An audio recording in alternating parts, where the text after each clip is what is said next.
नमस्कार दोस्तों, स्वागत है आपका हमारे छोटे से YouTube चैनल पर।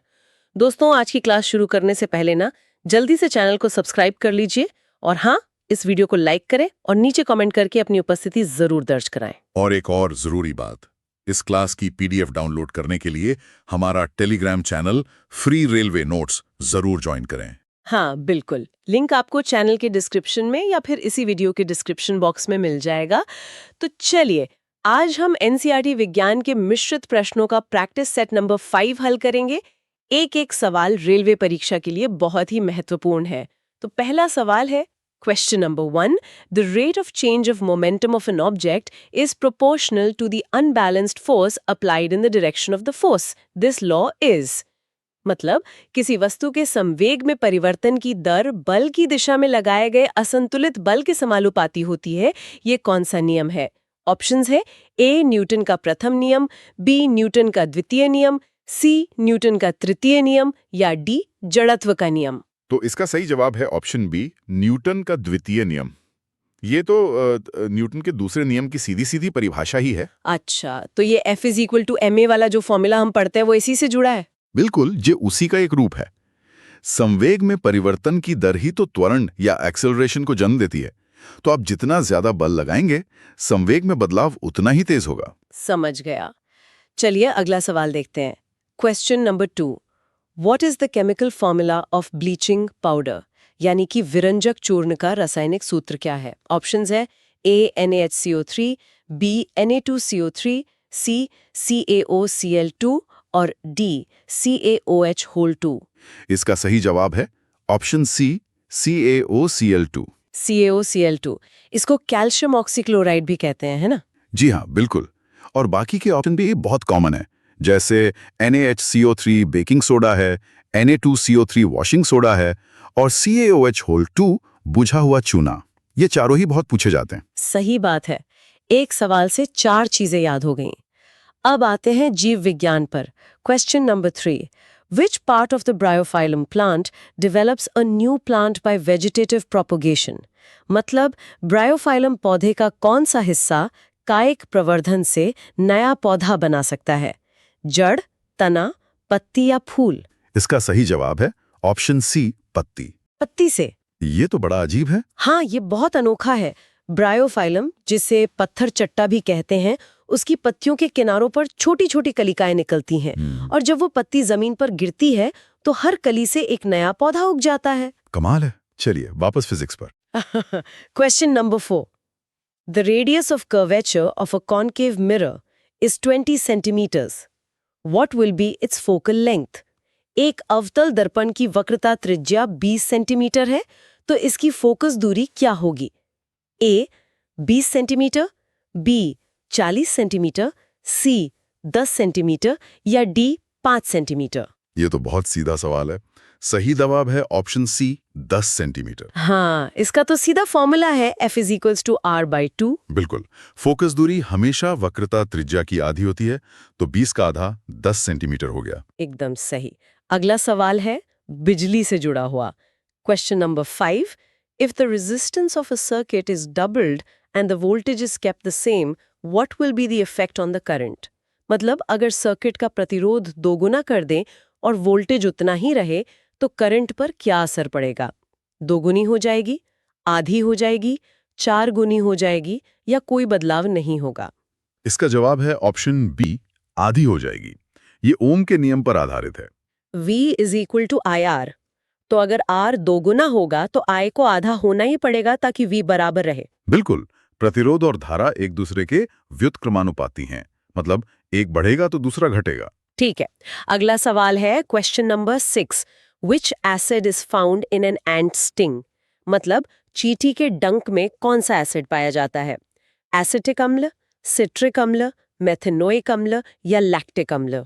इसका सही जवाब है ऑप्शन सी, मेथनोइक अम्ल। मेथनोइक अम्ल, इसे फार्मिक एसिड भी तो कहते हैं। हाँ, बिल्कुल। इसका आन नाम फॉर्मिक एसिड ही है और इसी की वजह से जब चींटी काटती है तो इतनी जलन होती है। अच्छा। अब केमिस्ट्री का एक और सवाल। Question number 7, what white product is formed when a magnesium ribbon is burnt in air? यानी मैग्नीशियम रिबन को हवा में जलाने पर जो सफेद पाउडर बनता है वो क्या होता है? ऑप्शंस है A magnesium hydroxide, B magnesium carbonate, C magnesium oxide, D magnesium sulphate. इसका सही जवाब है ऑप्शन सी, मैग्नीशियम ऑक्साइड। ये तो वो प्रैक्टिकल है जिसमें तेज सफेद रोशनी निकलती है। जी हाँ, वही। हवा में जलाने का मतलब है ऑक्सीजन से अभिक्रिया। तो मैग्नीशियम ऑक्सीजन से मिलकर मैग्नीशियम ऑक्साइड बनाता है। चलिए आगे बढ़ने से पहले एक मजेदार कमेंट पढ़ते हैं। राजू जी लिखते हैं भोजपुरी में, गुरुजी ई फिजिक्स के न्यूमेरिकलवा हमार भेजा फ्राई कर देता है, लगता है संवेग बदलते बदलते हमार भविष्य भी बदल जाई। हाँ हाँ, राजू जी चिंता मत कीजिए, प्रैक्टिस से सब ठीक हो जाएगा। बिल्कुल। तो चलिए राजू जी की बात पर एक और न्यूमेरिकल हल करते हैं। Question number 8। Two resistors of 4 ohm and 12 ohm are connected in parallel. What will be their equivalent resistance? मतलब 4 ओम और 12 ओम के दो प्रतिरोध समानांतर क्रम में जुड़े हैं, तो उनका समतुल्य प्रतिरोध क्या होगा? 16, 8, 3 या 4 ओम? इसका सही उत्तर है ऑप्शन सी, 3 ओम। अच्छा, समानांतर क्रम का फॉर्मूला है 1 Req = 1 R1 + 1 R2। जी, तो यहाँ 1/4 + 1/12 करेंगे, जो हल करने पर 1/3 आएगा। और फिर उसे उलटना पड़ेगा, तो Req बराबर 3 ओम। इसमें अक्सर लोग उलटना भूल जाते हैं। सही कहा। और एक ट्रिक ये है कि पैरेलल में उत्तर हमेशा सबसे छोटे प्रतिरोध से भी छोटा आता है। यहाँ 4 से छोटा यानी 3। ये बढ़िया ट्रिक है। चलिए अगला सवाल। Question number 9। Which of the following is not a property of an acid? मतलब इनमें से कौन सा गुण अम्ल का नहीं है? ए, स्वाद खट्टा होता है, बी, नीले लिटमस को लाल करता है, सी, स्वाद कड़वा होता है, डी, H+ आयन देता है। इसका सही जवाब है ऑप्शन सी, स्वाद कड़वा होता है। हाँ, क्योंकि कड़वा स्वाद तो क्षार का गुण होता है। बिल्कुल, अम्ल स्वाद में खट्टे होते हैं। और अब 10वां सवाल, question number 10। Viviparous animals are those which? मतलब जरायुज प्राणी किन्हें कहते हैं? जो अंडे देते हैं, बच्चों को जन्म देते हैं, पानी में रहते हैं या उड़ सकते हैं? सही जवाब है ऑप्शन बी, बच्चों को जन्म देते हैं। सही पैरिस, यानी जो लाइव बर्थ देते हैं, जैसे हम इंसान। जी, और जो अंडे देते हैं उन्हें ओविपैरस या अंडज कहते हैं। बहुत बढ़िया दोस्तों, 10 सवाल पूरे हो गए हैं। अगर आपको क्लास में मजा आ रहा है तो वीडियो को लाइक और अपने दोस्तों के साथ शेयर करना बिल्कुल ना भूलें। और जो नए हैं वो चैनल को सब्सक्राइब जरूर कर लें ताकि कोई भी क्लास मिस ना हो। चलिए 11वें सवाल पर चलते हैं। Question number 11। Which compound in a homologous series has the lowest boiling point? यानी कि एक सजातीय श्रेणी में किस यौगिक का क्वथनांक सबसे कम होगा? ऑप्शंस हैं मीथेन, इथेन, प्रोपेन और ब्यूटेन। इसका सही उत्तर है ऑप्शन ए, मीथेन। ऐसा क्यों? देखिए, सजातीय श्रेणी में जैसे जैसे कार्बन की संख्या बढ़ती है, अणु का आकार और द्रव्यमान भी बढ़ता है। और आकार बढ़ने से क्वथनांक भी बढ़ जाता है। हाँ, क्योंकि बड़े अणुओं के बीच आकर्षण बल ज्यादा होता है और उन्हें तोड़ने के लिए ज्यादा गर्मी लगती है। तो मीथेन सबसे छोटा है, इसलिए उसका क्वथनांक सबसे कम होगा। समझ गया। अगला सवाल, question number 12। If a charge of 10 coulombs flows through a conductor in 2 seconds, what will be the value of the current? अगर किसी तार से 2 सेकंड में 10 कूलम आवेश बहता है तो धारा का मान क्या होगा? 20 एम्पियर, 5 एम्पियर, 0.2 एम्पियर या 10 एम्पियर? इसका सही जवाब है ऑप्शन बी, 5 एम्पियर। इसका फॉर्मूला है I = QT, है ना? जी, धारा यानी आवेश के बहने की दर। तो 10 कूलाम को 2 सेकंड से भाग दे दीजिए, उत्तर आ जाएगा 5 एम्पियर। चलिए अब जीव विज्ञान का एक सवाल। Question number 13। Which method of reproduction is found in Hydra? Hydra में प्रजनन की कौन सी विधि पाई जाती है? इसका सही जवाब है ऑप्शन बी, मुकुलन और पुनरुद्भावन। मुकुलन यानी बडिंग। हाँ, बडिंग। हाइड्रा के शरीर पर एक छोटा सा उभार यानी बड निकलता है, जो धीरे धीरे एक नए हाइड्रा में बदल जाता है और फिर अलग हो जाता है। और पुनरुद्भवन यानी रीजनरेशन। अगर आप हाइड्रा को काट दें तो हर टुकड़ा एक नया हाइड्रा बन जाता है। बहुत दिलचस्प है। अगला सवाल है question number 14। What is mainly used in the manufacture of plastic? Plastic बनाने में मुख्य रूप से किसका इस्तेमाल होता है? मीथेन, एथिलीन, एसिटिलीन या बेंजीन? इसका सही जवाब है ऑप्शन बी, एथिलीन। पॉलीईथीन, नाम में ही एथिलीन है। बिल्कुल, एथिलीन के बहुत सारे अणु जब जुड़ते हैं तो उसे पॉलीमराइजेशन कहते हैं और उससे पॉलीएथिलीन यानी पॉलीथीन बनता है। चलिए एक और मजेदार कमेंट पढ़ते हैं। सुनीता जी हरियाणवी में कहती हैं, मास्टर जी या रेलवे की तैयारी तो कबड्डी ते भी ज्यादा जोर लगवावे है, दिमाग का दही हो गया से। हाँ हाँ सुनीता जी, मेहनत तो है पर वर्दी की बात ही कुछ और है। सही कहा। चलिए एक और numerical. Question number 15। An electric bulb is connected to a 220 V source and a current of 0.5 A is flowing through it. What will be the power of the bulb? एक बल्ब 220 V से जुड़ा है और उसमें 0.5 A का current है, तो उसकी शक्ति क्या होगी? 440 वॉट, 110 वॉट, 220 वॉट या 55 वॉट? इसका सही जवाब है ऑप्शन बी, 110 वॉट। पावर का सूत्र है P is equal to V into I, जी, तो बस 220 को 0.5 से गुणा करना है। यानी 220 का आधा, 110 वॉट। एकदम सही। अगला सवाल, question number 16। What is the process of fusion of male and female gametes in plants called? पौधों में नर और मादा युग्मकों के मिलने की प्रक्रिया को क्या कहते हैं? परागण, निषेचन, अंकुरण या वाष्पोत्सर्जन? इसका सही जवाब है ऑप्शन बी, निषेचन यानी फर्टिलाइजेशन। लोग अक्सर परागण और निषेचन में कंफ्यूज हो जाते हैं। हाँ, ये बहुत होता है। देखिए, परागण तो सिर्फ पराग कणों का मादा फूल तक पहुंचना है। और निषेचन? अब मेंडल का एक सवाल। हाँ। Question number 17. According to Mendel, what kind of plants will be obtained in the F1 generation from the cross of tall TT and dwarf TT plants? मतलब लंबे TT और बौने TT पौधों का क्रॉस कराने पर F1 पीढ़ी में कैसे पौधे मिलेंगे? इसका सही जवाब है ऑप्शन बी, सभी लंबे। ऐसा क्यों? जबकि उनमें तो एक बौना जीन T भी होगा। हाँ, जीनोटाइप TT होगा, लेकिन लंबेपन का जीन T प्रभावी होता है। मतलब जब तक एक भी कैपिटल T है, पौधा लंबा ही दिखेगा। इसे प्रभाविता का नियम कहते हैं। समझ गया। अगला सवाल धातुओं से है। हाँ। Question number 18. Which of the following metals reacts rapidly with cold water?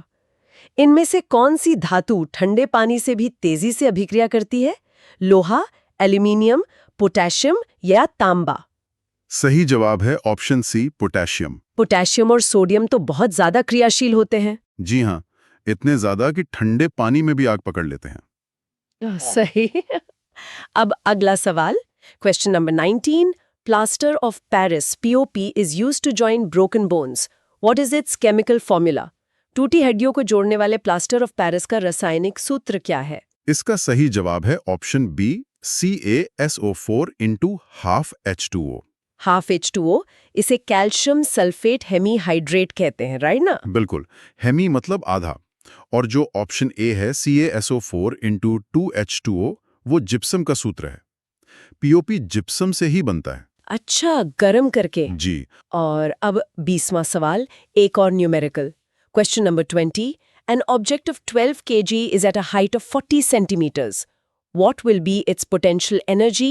PE. G equals 10 ms square.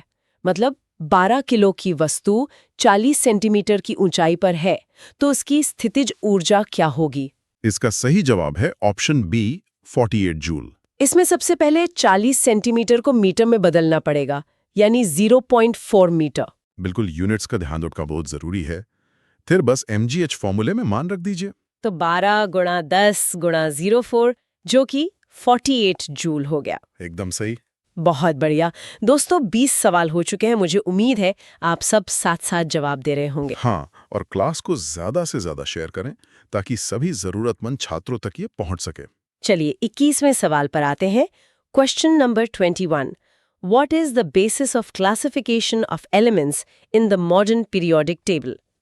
आधुनिक आवर्त सारणी में तत्वों को किस आधार पर वर्गीकृत किया गया है? इसका सही जवाब है ऑप्शन बी, परमाणु संख्या यानी एटॉमिक नंबर। और पुरानी वाली मेंडलीफ की सारणी? वो परमाणु द्रव्यमान पर आधारित थी। परमाणु संख्या को आधार बनाने का श्रेय हेनरी मोजले को जाता है। चलिए एक और कमेंट पढ़ लेते हैं। अमन लिखते हैं, सर जी ये आवर्त सारणी याद करते करते तो मेरे जीवन का ही आवर्तकाल निकल जाएगा लगता है। अमन, पूरी सारणी रटने की जरूरत नहीं है, बस ट्रेंड्स को समझना जरूरी है। सही कहा। अब अगला सवाल, question number 22। Why do multicellular organisms like humans not reproduce by simple fission?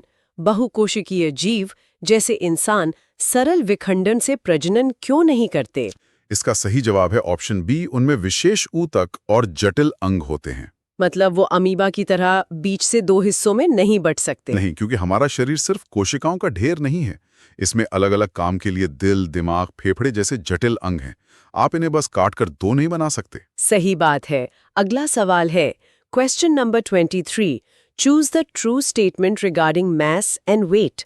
द्रव्यमान और भार के बारे में सही कथन कौन सा है? इसका सही जवाब है ऑप्शन सी, द्रव्यमान स्थिर रहता है, भार स्थान के अनुसार बदलता है। ये एक क्लासिक कंफ्यूजन है। हाँ, देखिए, द्रव्यमान आपके अंदर पदार्थ की मात्रा है, वो कहीं नहीं बदलती। लेकिन भार गुरुत्वाकर्षण का बल है। तो चांद पर गुरुत्वाकर्षण कम है, इसलिए आपका भार भी कम हो जाएगा। लेकिन द्रव्यमान उतना ही रहेगा। जी। चलिए अगला सवाल, question number 24। Whose white precipitate is formed by the reaction of barium chloride and sodium sulfate? Barium chloride और सोडियम सल्फेट की अभिक्रिया से किसका सफेद अवक्षेप बनता है? इसका सही जवाब है option B, barium sulphate, BaSO4। ये एक द्विविस्थापन अभिक्रिया है ना? बिल्कुल, डबल डिस्प्लेसमेंट। इसमें बेरियम सल्फेट के साथ जुड़ जाता है और सोडियम क्लोराइड के साथ। बेरियम सल्फेट पानी में घुलता नहीं, इसलिए वो नीचे बैठ जाता है। चलिए एक और numerical, question number 25। A heater of 1500 watt is run for 4 hours daily. What will be the energy consumed in 1 day in units? 1500 what का हीटर रोज 4 घंटे चलता है, तो एक दिन में कितनी यूनिट बिजली खर्च होगी? 6, 1.5, 60 या 4? सही जवाब है ऑप्शन ए, 6 यूनिट। पहले 1500 वॉट को 1.5 किलोवाट में बदलेंगे। जी, और फिर उसे समय यानी 4 घंटे से गुणा कर देंगे। 1.5 गुणा 4 होता है 6। और 1 किलोवाट आवर ही 1 यूनिट होता है, तो 6 यूनिट। एकदम सही। अगला सवाल, question number 26। If one of the resistors connected in series breaks, when? अगर श्रेणी क्रम में जुड़े प्रतिरोधों में से एक टूट जाए तो क्या होगा? इसका सही जवाब है ऑप्शन सी, धारा का प्रवाह रुक जाएगा। क्योंकि रास्ता ही एक होता है। बिल्कुल, सीरीज में करंट के लिए एक ही पथ होता है। अगर वो कहीं से भी टूट गया तो सर्किट अधूरा हो जाता है और करंट बहना बंद हो जाता है। ठीक है, अगला सवाल है question number 27। What is found in abundance in fossil fuels? जीवाश्म ईंधन में सबसे ज्यादा क्या पाया जाता है? कार्बन, नाइट्रोजन, ऑक्सीजन या सिलिकॉन? सही जवाब है ऑप्शन ए, कार्बन। क्योंकि जीवाश्म ईंधन मरे हुए पेड़ पौधों और जानवरों से बनते हैं। जी, और सभी जीवित चीजों का आधार कार्बन ही है। कोयला, पेट्रोल, ये सब मुख्य रूप से हाइड्रोकार्बन ही है। चलिए एक और कमेंट ले लेते हैं। जसप्रीत जी पंजाबी में लिखते हैं, ओ पाजी, पढ़ाई कर कर के शरीर का प्रोटीन खत्म हो गया है, लगता है अब बॉडी बिल्डिंग फूड खाना ही पड़ेगा। तो जसप्रीत जी की बात पर ही हमारा अगला सवाल है, question number 29। What is called body building food? Body building food किसे कहा जाता है? हाँ, इसका सही उत्तर है ऑप्शन सी, प्रोटीन युक्त भोजन। क्योंकि प्रोटीन ही हमारे शरीर की मांसपेशियों और ऊतकों को बनाता और उनकी मरम्मत करता है। बिल्कुल, कार्बोहाइड्रेट और वसा ऊर्जा के लिए हैं, पर शरीर का निर्माण प्रोटीन से होता है। और आज का हमारा आखिरी सवाल, question number 30। What are the products of photosynthesis? प्रकाश संश्लेषण के उत्पाद क्या है? इसका सही जवाब है ऑप्शन बी, ग्लूकोज और ऑक्सीजन। मतलब पौधे कार्बन डाइऑक्साइड और पानी का इस्तेमाल करके सूर्य की रोशनी में अपना भोजन यानी ग्लूकोज बनाते हैं और साथ में ऑक्सीजन छोड़ते हैं, जो हमारे लिए जरूरी है। तो दोस्तों, इसी के साथ हमारा आज का प्रैक्टिस सेट समाप्त होता है। हमें कमेंट में जरूर बताएं कि आपके 30 में से कितने सवाल सही हुए। हाँ, और ये भी बताइएगा कि आज की चर्चा आपको कैसी लगी। इस क्लास की PDF के लिए हमारा Telegram channel free railway exam notes join करना न भूलें, और अगर अभी तक चैनल को सब्सक्राइब नहीं किया है तो जरूर कर लें, ताकि आप हमारी अगली क्लास से जुड़ सकें। आज की क्लास में जुड़ने के लिए आप सभी का बहुत बहुत धन्यवाद। अपनी तैयारी जारी रखें, हम आपके लिए ऐसे ही महत्वपूर्ण प्रश्न लाते रहेंगे। जय हिंद, जय भारत।